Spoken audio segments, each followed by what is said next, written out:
Hello, this is Christophe Dedinchin, and it's time for another long-form update about the DB48X project, which is an open source firmware for the DM42 and DM32 calculator from Swiss Micros that implements a modern version of RPL, RPL being reverse Polish Lisp, which was the programming language used on most HP calculators until the mid-2000s, between 1986 with the HP28, and then the HP48, HP50, and so on. You can see a number of resources on the website, including a video I presented at FOSDEM that describes the project. And we are going to use the online help that comes with the project. That online help is in Markdown format. And so you can watch it directly on the screen to read it online, but it's also the same help that is found on the calculator. If I use the help entry here, you see that there is this built-in online help, and it has essentially the same content as what you see on the right. So for instance, if I click on using the online help here, or if I click on the screen, I'm going to see essentially the same content. So DB48X is a modern implementation of RPL. RPL is a command line and stack-based language that was used on many HP calculators, including, for instance, this one, the HP48SX, or the more modern HP50G. And they were all using variants of this language. So all the variants are incompatible from one another. There are minor variations. So the language was really modernized and made easier to use, and also well suited for the keyboard of the DM42. So for instance, if I want to, let's say, compute the area of a room which has two components, and one piece is 6 meters by 8.3 meters, and the other one is 3.5 by 2.8. So I can type in RPL 6, enter 8.3 times, and I get the first intermediate result. And then I can do 2.8, enter 3.5 times, plus, and I get the result. So you see that when I'm typing number, I see them on the command line, and I can edit them. Can use backspace to go back. I can use the arrow to shift back and forth. Now, RPL also had an algebraic mode, and on the DM42, you introduce that with this key, which has, as you see, parentheses and a tick. The tick is the symbol for algebraic. So let me enter the same operation, 8.3 times 6 plus 2.8 times 3.5. And so you see the expression shown on the screen.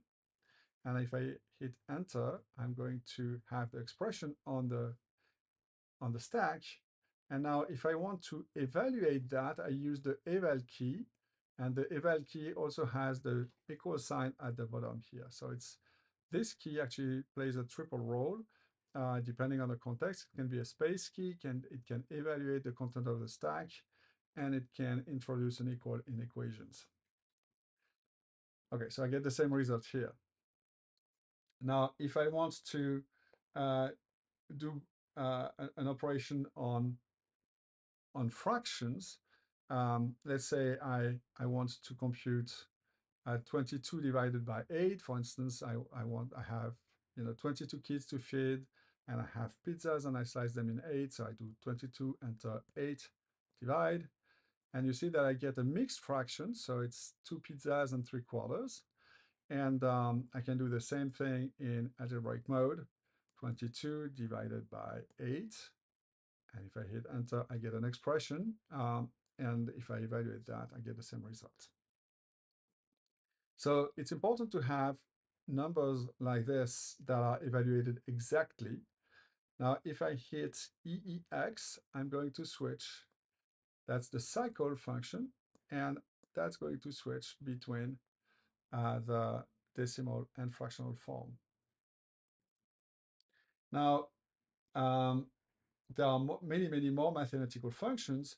And so, for example, if I want to compute the area of, uh, uh, sorry, the diagonal of a rectangle where I have 2 on one side and 3 on the other side, I can use the Pythagorean theorem. So I can do 2 and the square of 2, then 3 the square of 3. So you see that I shift to get the yellow key here.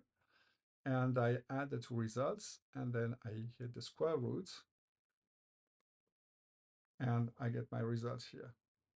And if I want to express that in millimeters, I multiply by 1000.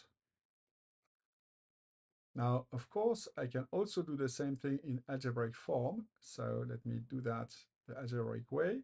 So I would use square root of 2 squared plus 3 squared. And I forgot to multiply by 1000. Multiply by 1000. And I get this expression. And you see that this is one of the new features of 070 is that the expression displays graphically like this, and I can evaluate, and I get the same results. Now, there are many ways to do the same thing, and you can mix and match algebraic and RPL. So for instance, it's just like on HP calculators. So if I start with an algebraic expression and then I want to multiply this algebraic expression by 1000, I can use RPL mode to do this multiplication, and I get the same results. So this is one of the nice features of RPL, is that you can really select what suits your needs best. Now, these results, that's relatively simple operations, but now I can do some trigonometry. So for instance, let's say that I have, I'm trying to build a plank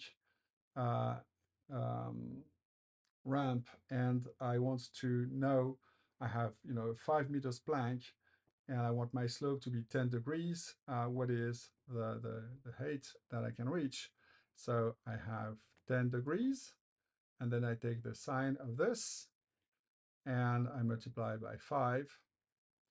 And you see the result. So that's shown, that's 0.86 meter. That's displayed in scientific format like this. And conversely, if I have, for instance, I want to reach 60 centimeters over this, over a length of 500, I can divide. So I can do 60 centimeters, divide by 500, take the arcsine of that, and now I get this 6982 degrees. And you see that there is a unit being shown, in that case, an angle unit for the result, because it knows that I'm currently computing in degrees. Now, there are many digits on this. This by default, the calculator displays 12 digits. That may be a bit too much compared to what I'm doing, because I'm typically, if I'm doing woodworks, I don't need 12 digits. So for that, I can use the display menu here and select fixed mode. So I'm going to display 3 digits like this. There is, like on HP calculator, a scientific mode that displays with an exponent. And there is an engineering mode that displays the exponent as powers of 3. So in that case, you see that the result in level 2 of the stack is now shown with an exponent of -3. The standard mode displays without um, without extra zeros. So if I have 12.2, there is no extra zero, but if I display in 3 fix, then I'm going to have 3 digits. There is another mode that doesn't exist on HP calculators, which is SIG. And SIG means that I'm going to display 3 significant digits, but no extra zeros. So by default, standard mode corresponds to SIG 12. It's the same thing. Now, one feature that we are going to see later is that this menu has a precision here. You see the PREC 24. This means that the calculator is currently computing with 24 digits. And one of the features that was introduced relatively recently in this project is arbitrary precision arithmetic. So if I want to compute with 60 digits, I'm going to set the precision to 60, and I can compute, for instance, my arcsin of 60 over 500, and now I compute this arcsin. And let me display that with more digits. One of the new features in 0.7.0 is the show function, shift show. Oops, I hit that too long. Okay, and I want to display it with 60 digits. So 60 sig, and well, I don't even need a show function, but show displays it with all the digits full screen. So you see that the scale of the stack by default adjusts with the number of digits I need. Now that's clearly too much. I'm going to go back to 24 and a standard of 12 digits. And let's display 3 digits for now, for the rest, because it's going to be simpler. Now, there are a number of other nice features with,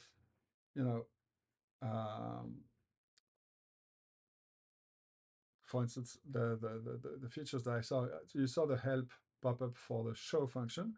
I can bring up the help for any feature simply by holding the key. So for instance, for fix, that's this key here, that's below, that's the key that is below the sign. So if I hit this and I hold it, I'm going to have help about the fixed display function. And I can do the same thing with practically any function. So for instance, if I want to have help about sin, let me hold sin, and I get the online help about that. In that online help, there are some links. I can follow a link with enter. I can go back up and down with the arrows. There is also a page up, page down. You can go to the next link on the page if there is any cases where there are multiple links.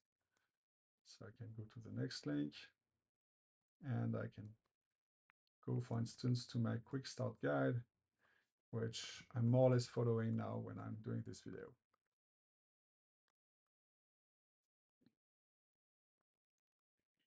Okay, so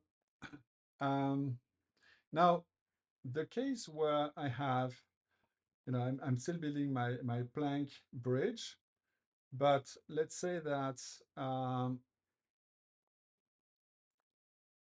I need to add 2 pieces of plank. So for instance, one that is 5 meters and with a slope of 10 degrees, and the other which is 3 meters with a slope of 30 degrees.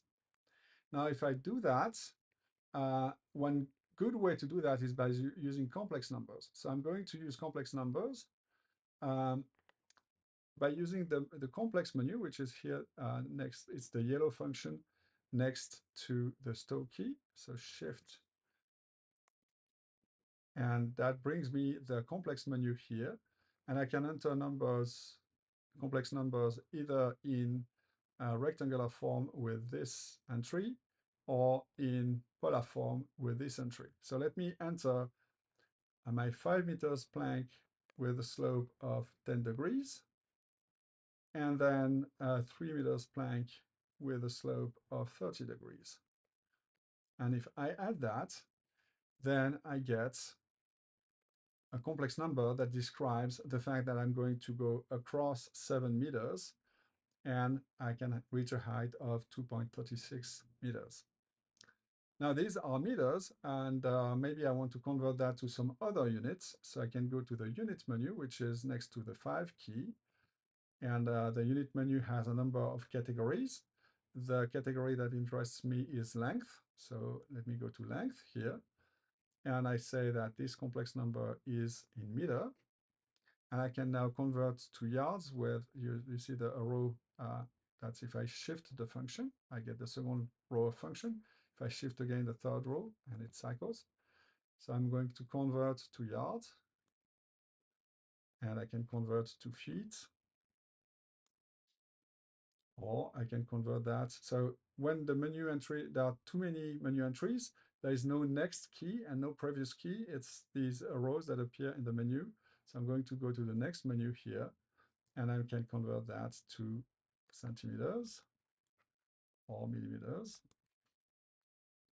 And so the calculator keeps track of these conversions for numerical data types, and I can easily switch back and forth. Now, if I go to this unit menu, the unit menu is really defined by a file in the config directory. It's a CSV file, comma separated values. It's very easy to edit. And you can have a quick entry here. And the quick entry is for things that you want to have, easy access to. And so, for instance, I may often do conversions between inches and millimeters.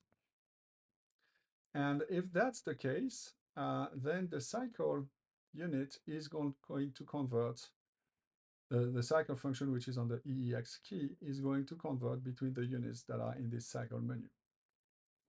So that's very convenient for units that you use often. Now, there are other operations you can do on angles. So if I go back to the complex menu, and I can convert this to polar form. I'm going to have to remove the unit, I think. That's a bug. Let me think about that later. For now, I'm going to just remove the unit. So multiply by inch minus 1, and that removes the unit. I can go back to the complex menu and convert that to polar form.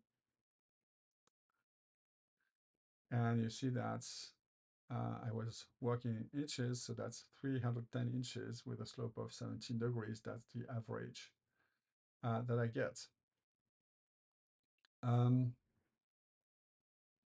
Now, let me extract this with this menu entry here that's going to convert a complex number into the modulus and argument. And now I have degrees there. So when I have a type like this, let me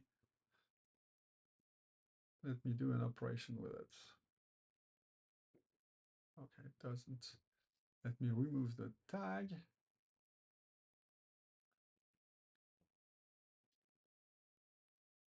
So I remove the arg tag. And so the tools menu, which is here, takes the type of the object and selects the menu that goes with it. So in the case of an angle, it brings me to this angle menu. And you see that I have, for instance, conversions. I can convert to degrees, to grad, or to radians. And the cycle command cycles between the various unit types for angle units. I can also convert that to degree, minutes, and second, like this. And so when you enter degrees like this manually, you can do that by hitting the dot key multiple times. So for instance, if I want to enter 17 add 12 degrees and 30 seconds to this, I can do 12 degrees, 30 seconds, and I hit dot again, and that turns into 12 degree, 30 seconds. And I can add this to the angle above, and I get the results.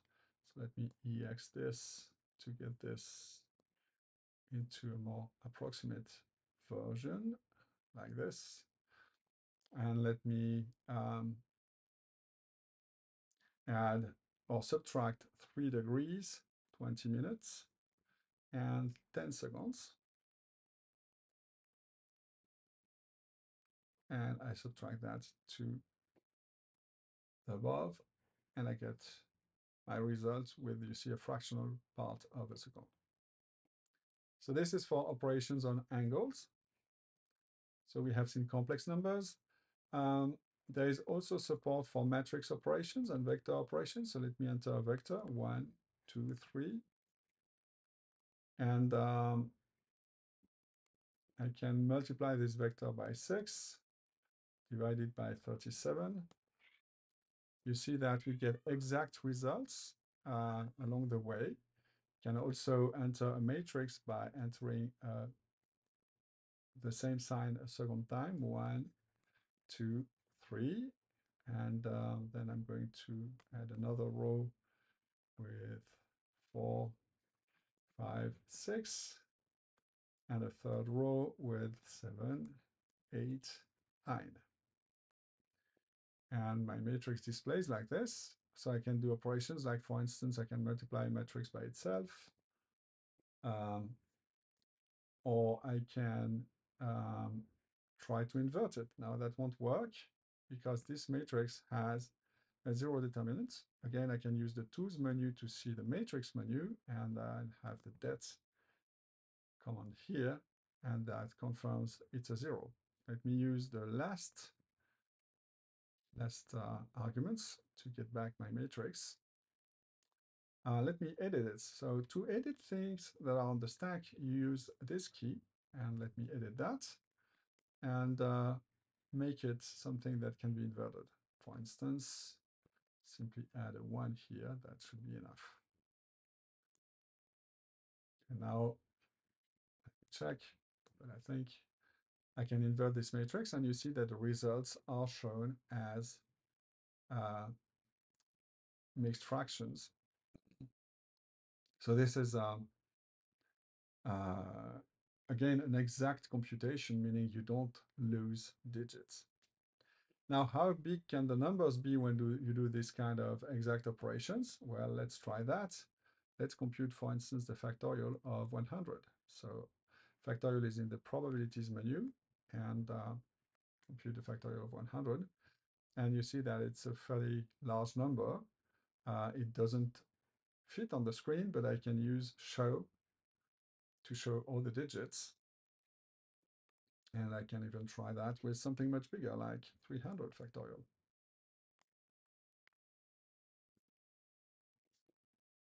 Now this one is going to take a little while to compute. And if I use show,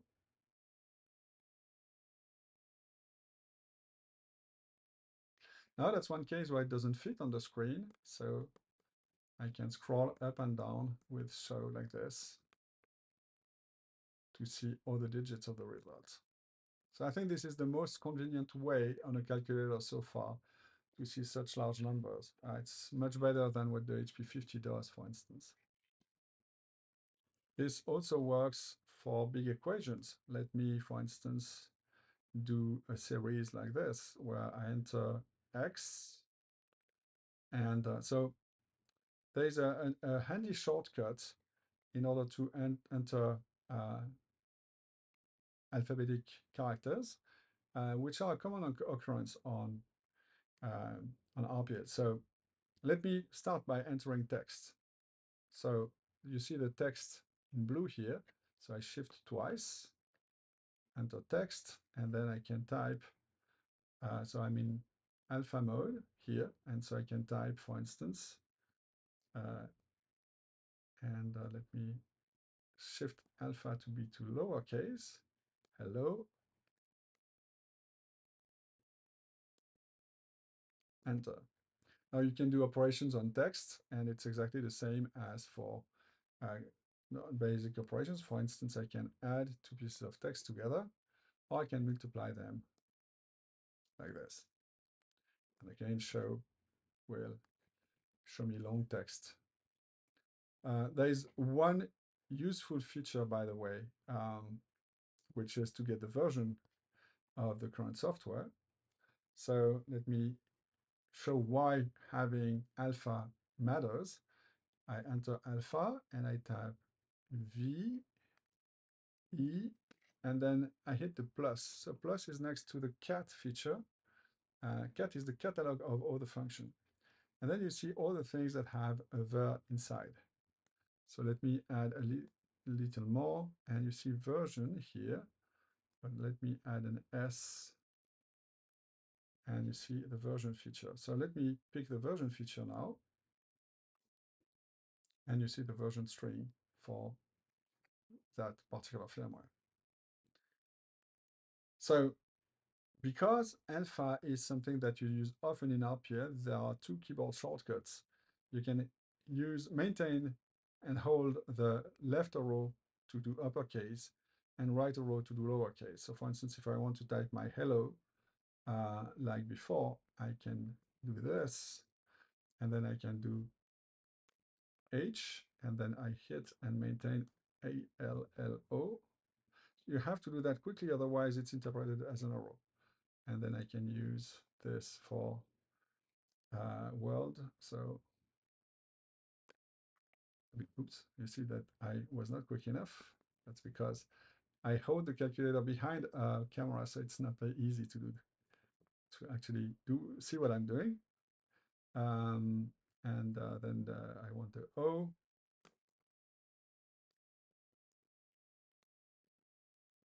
And I entered my string like this.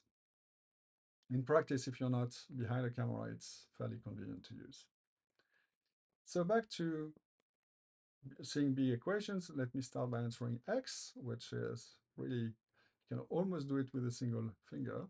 So I enter x, I multiply it by 3, and then I take the sine of this, and square roots of, well, maybe I'll add a cosine of x times 27.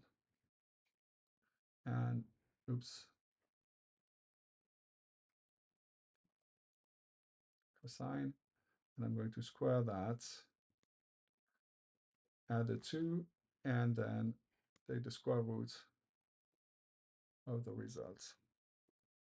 Then the invert of that, add 1, and the square root, and sine cos tan. And you see that it adjusts the size as we go. You can take the exponent short of this, and another, and another, and another, and another, and the invert of that, and add 1. And pretty much at some point it's going to become too big to fit, so you need to keep going. Okay, now it's too big to fit, and it has to display it in text mode. Again, I can use show to see it in more details. And now let me add this to itself. So now that's a pretty big, large thing. And that's not going to fit. And it says increase max. So I can increase the maximum width. By default, it's the size of the screen, which is 400 pixels. Let me allow it to use 224 pixels for that. So remember that key also acts as a space key. Oops. Sorry, that was 1948 space. And then I'm going to use max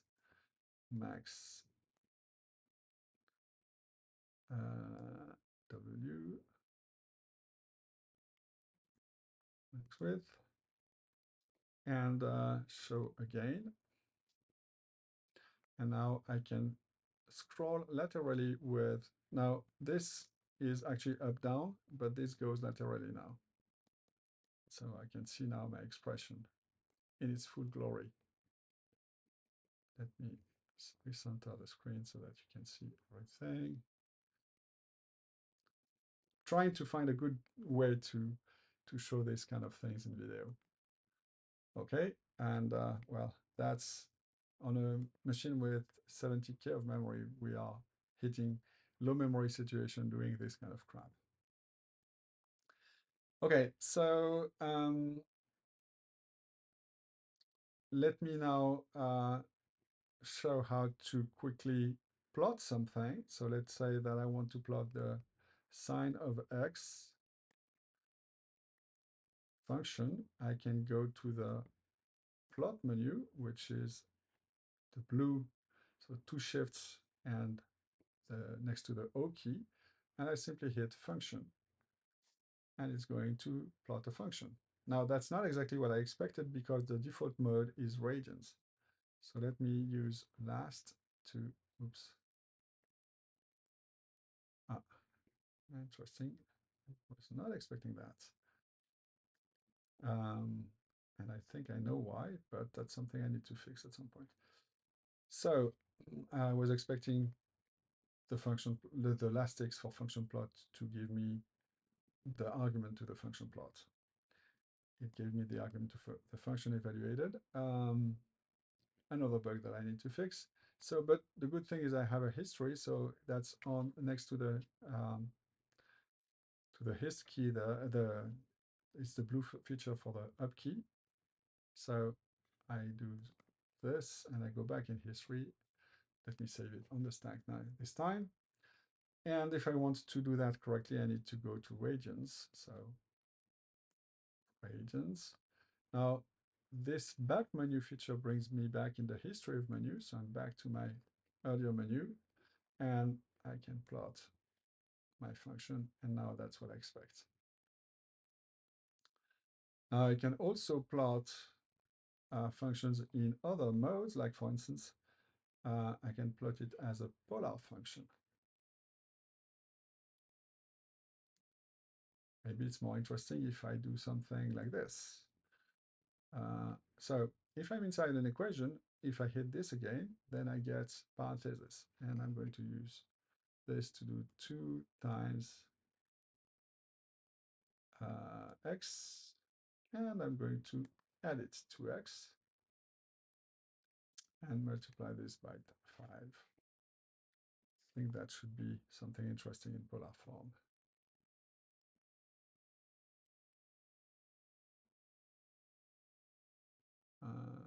Maybe adding. Okay, I think multiplying by 5 was not a good idea.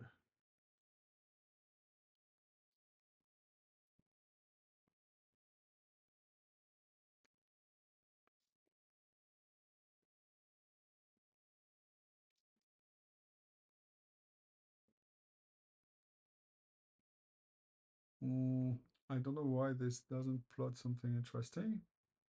Let me think more about it.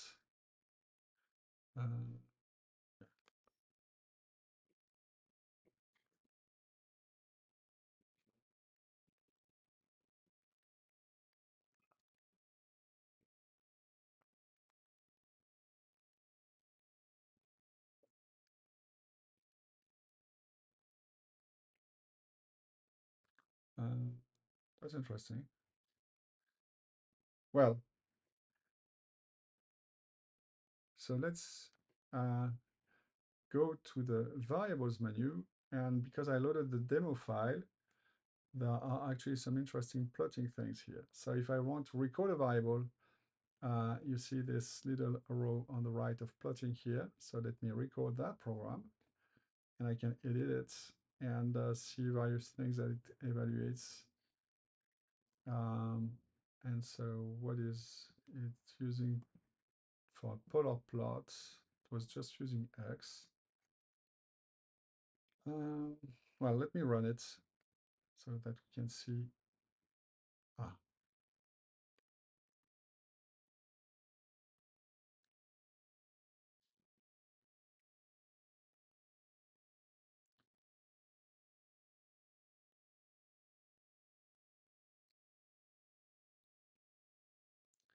So this one is plotting the gamma function, which is a very slow function to, it's gamma times the sine times something. So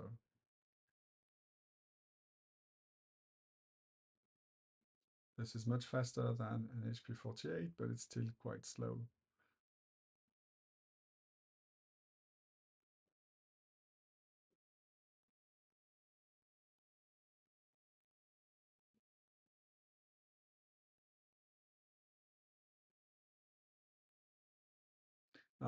This is a polar plot.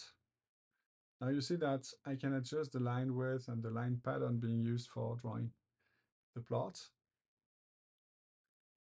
And this is a parametric plot that uses complex numbers to define the value. Now this is a bar plot. So you provide data in a matrix. Here's another example. And this is a scatter plot. So the scatter plot joins arbitrary points in a data point, so you can draw basically any shape with it. So this is also a nice feature. And so what you saw here was the debugging mode. Let me illustrate that with another one of the demos. Let's go through the demos here quickly. So this one is about sound.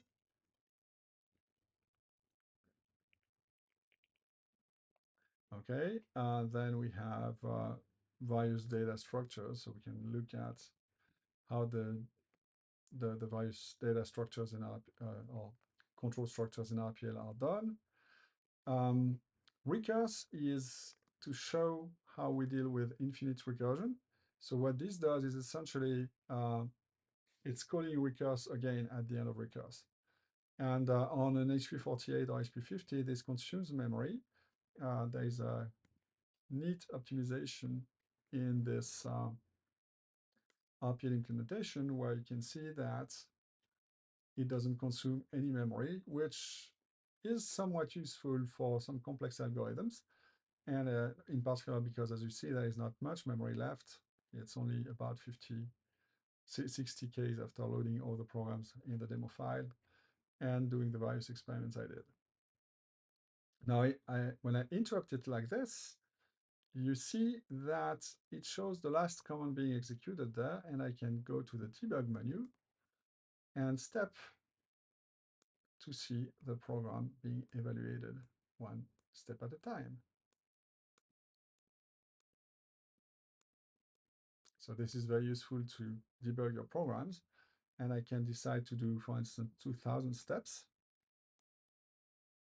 And then it stops, and I can step again. I can step over a function being called, which is not very useful in that case. But if I call recurse, you see that it steps over it, and so it doesn't stop because we never actually return from this recursion. And if I'm done with the program, I can simply kill it. You can use the halt program inside a program, the halt command inside a program to stop at any point and start debugging from that point. So that's a way to insert a breakpoint inside a program. Go back to my variable menu. And so infinite recursion allows us to explore interesting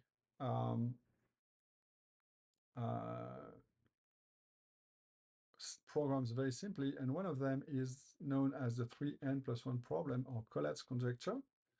And this is the program to evaluate it. And so what this does essentially is, if a number is odd, then you add 3. So you multiply by 3, you add 1. And if it's even, you divide by 2. And the conjecture is that this always falls back to 1. So I can enter any number there and evaluate that. And you see that if I start with any number, at the end, I end up with 1. So there are numbers that go really high, and Cbench shows one of them. So let me go to Cbench, and you see that in that case, we are dealing with fairly large numbers.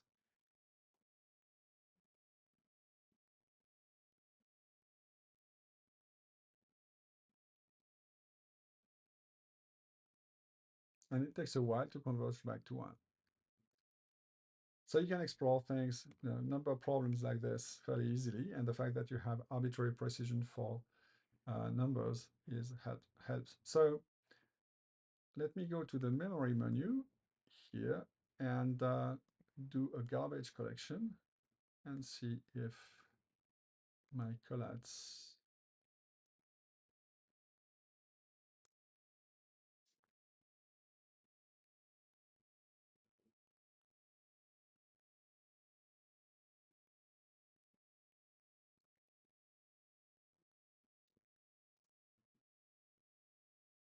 So it's reclaiming memory as it goes along the way.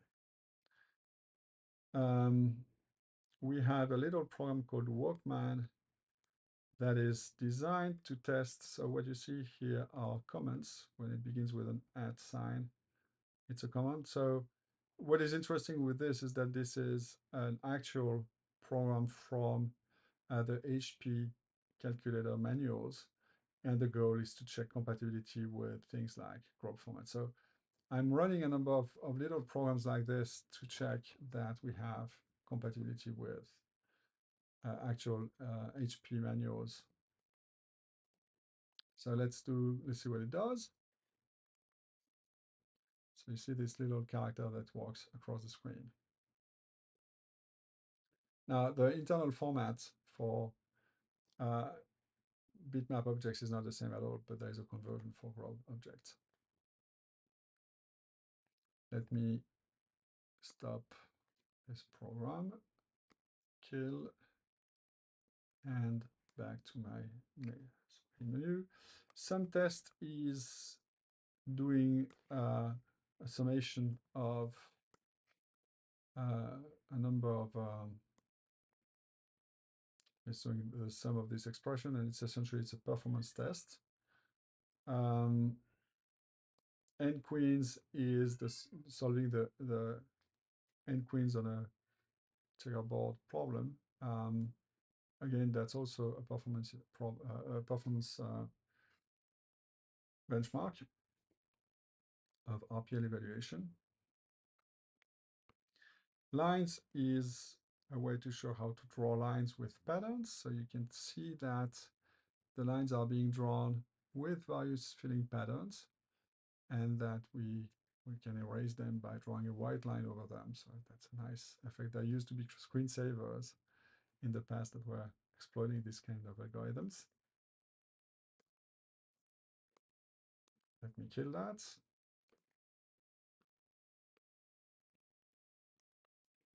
And back here, shapes shows the various shapes that can be drawn. So there are a number of graphic primitives. So I can draw rectangles with all kinds of patterns.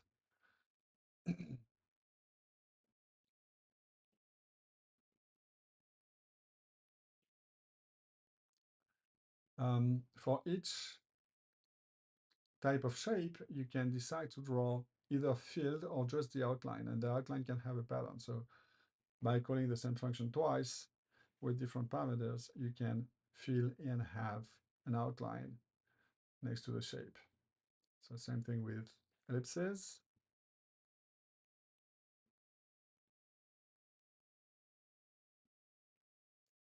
And outlines for ellipses.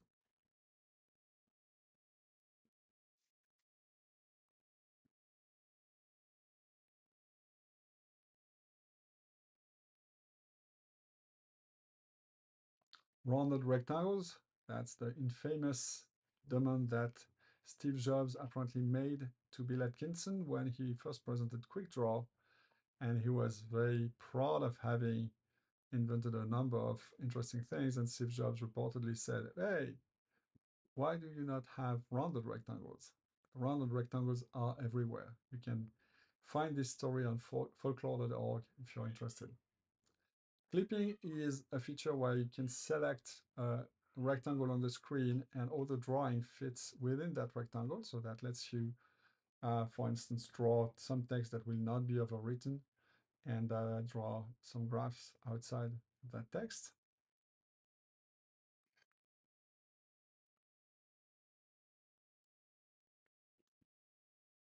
And I think that's about it.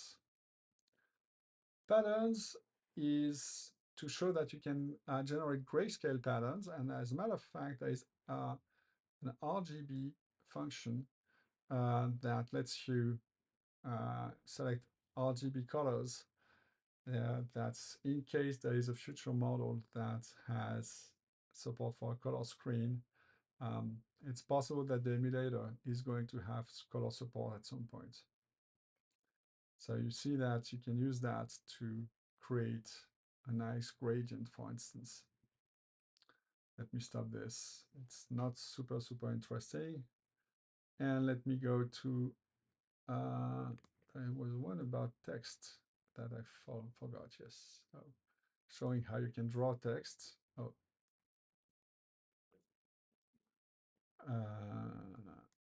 let me draw text. So you can draw text using a line number just like on the HP, or you can use a fractional line number. And if you do that, then it's going to display between lines.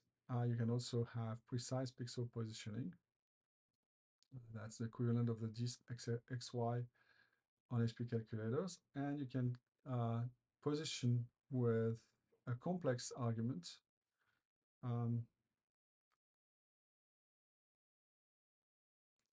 Or you can scale at, so that's depending on the plotting parameters. And I think that the demo we run with plotting was screwing up the complex positioning. There are a number of fonts that you can use, and you can write the text with patterns like the rest.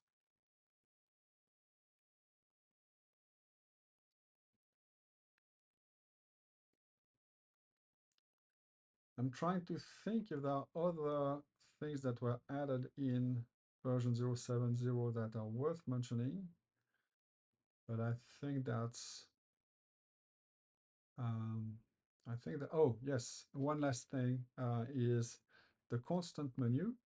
That's much like the units menu, but for constants. So you have constants such as pi, e, etc., and you can get them in numerical form. Now I'm using it with 3 digits here, which doesn't show much. So let me go with 60 digits and 60 digits shown. Now, this one was computed with the precision I had before, which was 24. So you see the value. Let me go back to the const menu, and now I have pi with the 60 digits. There is a small version of infinity. Oh, one of the things that was introduced in this version is support for flags that control infinity around underflow, overflow, etc. So this is a bit more complicated to demonstrate, but if you have programs that depend on that, you can now set flags -20, -21, -22, and get the right results. By default, if you do 0, when divided by 0, you get a divide by 0. But if you set, I think it's flag 22, I believe. So let me go to flags. So let me set flag 22 and 1 enter 0 divide, and I get infinity. And if I clear 22, 1 divided by 0 gives me my error again. And you can decide whether the infinity is a numerical infinity or... Now, if you look at the constants here, there is a constant for infinity, a value for infinity, but it's actually not the maximum value that can be represented by a machine. I can actually go much higher than that. I can keep multiplying by this, and I see that the exponent keeps growing and growing. But I thought that 9.99 with a power with 6 nines was giving you a pretty good idea that your computation was likely to overflow. So I don't think you need that more often. Now, this constant catalog also has catalogs for chemistry, like the Avogadro number, and those have units associated with them. So you can do the computations with the correct units when you do that. And like the uh-oh,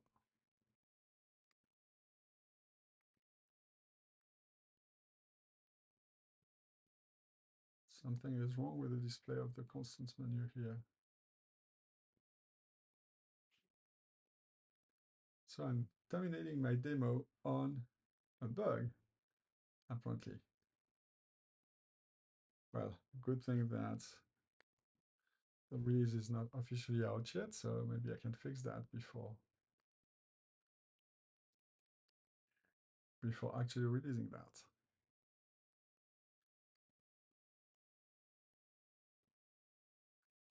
So it's making some progress because you see that it's just doing, I suspect there is something that is cycling in the physics constant or something like that. I need to investigate that.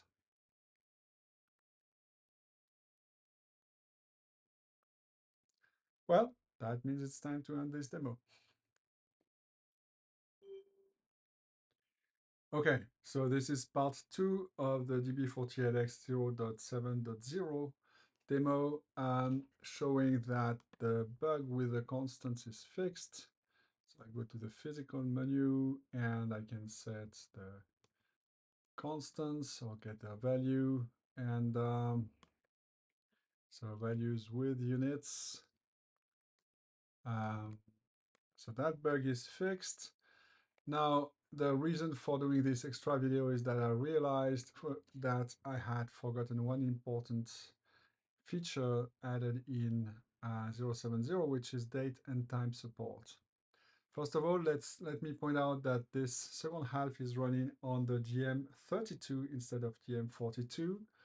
And what this means, for instance, is that if I go to the C bench, you see that now I have about 430K of free memory instead of about 40K, so that's 10 times more. And that may make a difference for a number of large programs. This is the main difference. There is not much of a speed difference. The GM32 is faster on battery, and the GM32 is faster when connected on USB. That's essentially the bottom line of it. So now, if you look at the top, you can see that the date is Friday, March 3rd. This is actually incorrect. We are not in 2023, and so everything is wrong there. So I can go to the setup menu and change that by going to settings, and then I can change the date and time. But I'm going to do it from RPL because now you can do that. So I go to the time menu, that's second shift on 6, and you see that there are a number of date and time features.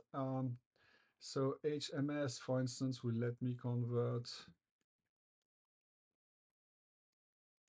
values to date and time in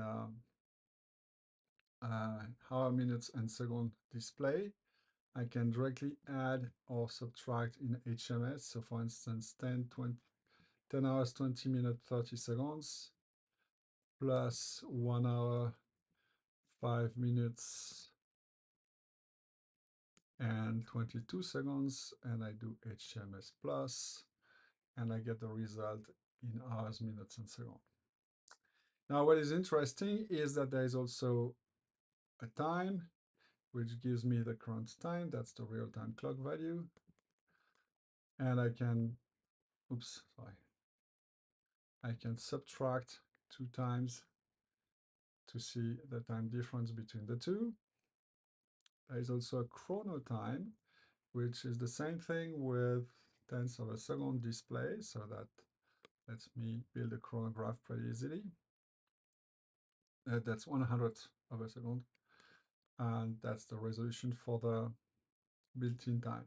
Now, today is March 2nd, 2024, so let me go to the date menu here and set the date that way. So 2024, March 2nd. The format here is not the same as on the HP48. You don't need to enter a comma, you should not. And the reason we'll see is because, so now we are Saturday, March 2nd, 2024. The time is shown as 1450. That seems to be correct, but I can also set it. And I can show the date and time as an object. So these are all fractional objects where you can do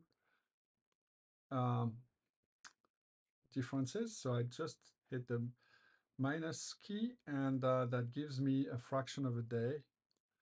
And I'm using the cycle to convert it to decimal day. I can convert that to hours or whatever. Now, if I want to do the difference between two dates, so let's say between today and my birthday, so we're going to do, I'm 20,000, a little over 20,000 days old. I actually forgot to celebrate my 20,000th birthday. So it's sort of interesting to know when was that. Let me enter a date manually, so 1968, 12/05 as a date. And let me add 20,000 days.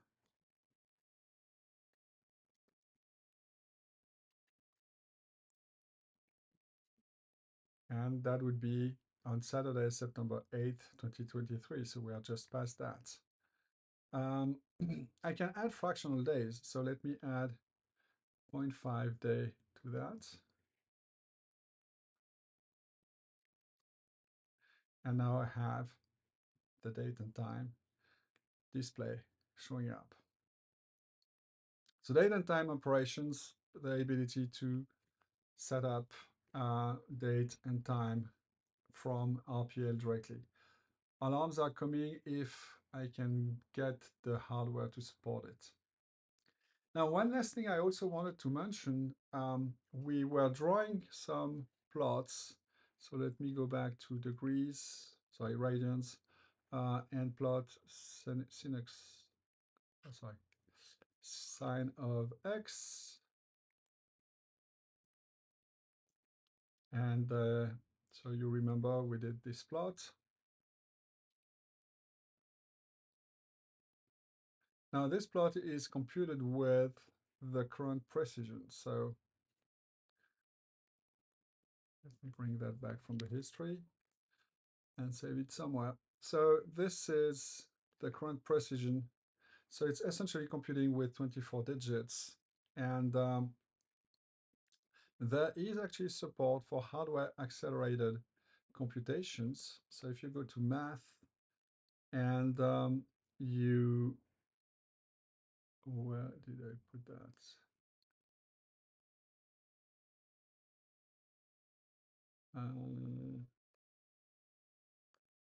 I thought this was in the math menu. Maybe it's in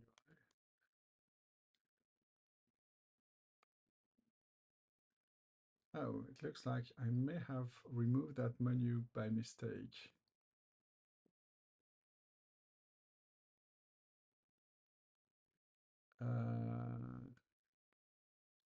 Lazy lossy, len fit, angles, number of bits. Oh, hardware FP is here. It's actually at the bottom now. So you see that this menu was disabled by default, and now I'm enabling it. So that's hardware floating point.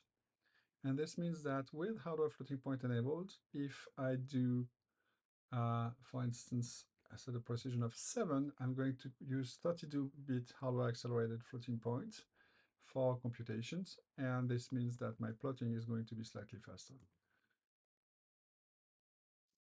So this is a way to accelerate floating point computations. You can also use 16 as a precision to get hardware accelerated on 64-bit values. That's essentially a double in C. And that's still pretty fast compared to if I select back to my 24 precision. Um,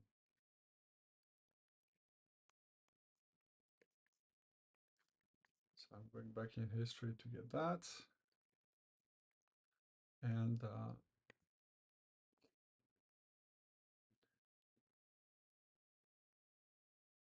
so you see that plotting with the software variable precision computations is a bit slower, and everything is a bit slower.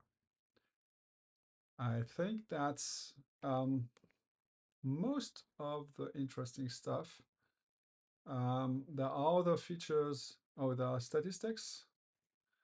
So you can, for instance, let's do the average between a few random value.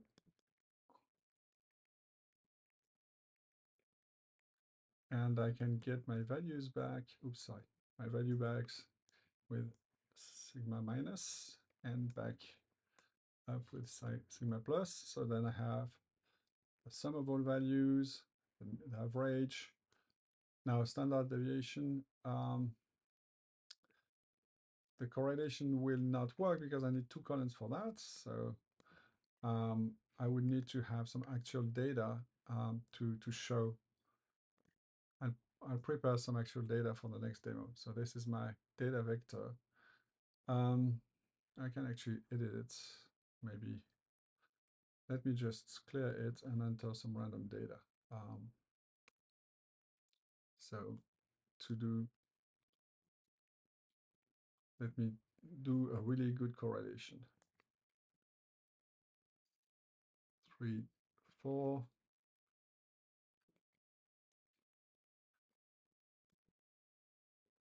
8, 9. So I think you can probably guess what the correlation is if I recall the stats data. So now if I do the sums, the average, standard deviation, but now I can have the correlation, and of course the correlation is perfect. So now I can have the linear regression, which is in the regression menu, and I can have intercept and slope computed. Now, if I wanted to do that with an exponential fit, then the linear regression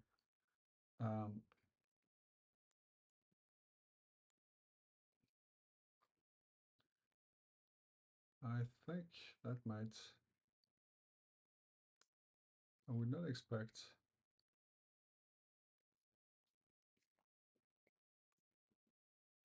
Okay. So yeah. So it still works with an expect fit? Wait. Why? Okay, so there is a stupid bug there where the labels for fit and linear fit are backwards. That's why I had. So I need to fix the labels. That's nothing. I'm going to fix that before the release. You can see that from the help text. When I hit on the X fit, I get lin fit and conversely. So now that explains why the linear regression was not working the way I expected. So if I select linear fit, I get a good linear regression. If I select exponential fit, then it's not as much of a correlation. So that's for statistics. And I think with that, we have pretty much covered most of what is supported today and works well. I think the next things I'm going to work on, I'm hesitating between some math features that are missing, like notably in the matrix space, LU decomposition and this kind of things, or alarms. Alarms were cool on the HP48, but nowadays we all have cell phones, so I don't think it's as useful as it used to be on a calculator, but maybe to run things at some specified time, maybe there is some use to it. So anyway, I'm going to try to implement that at some point. So I think this is it for the demo, and I'm going to fix the menu issue.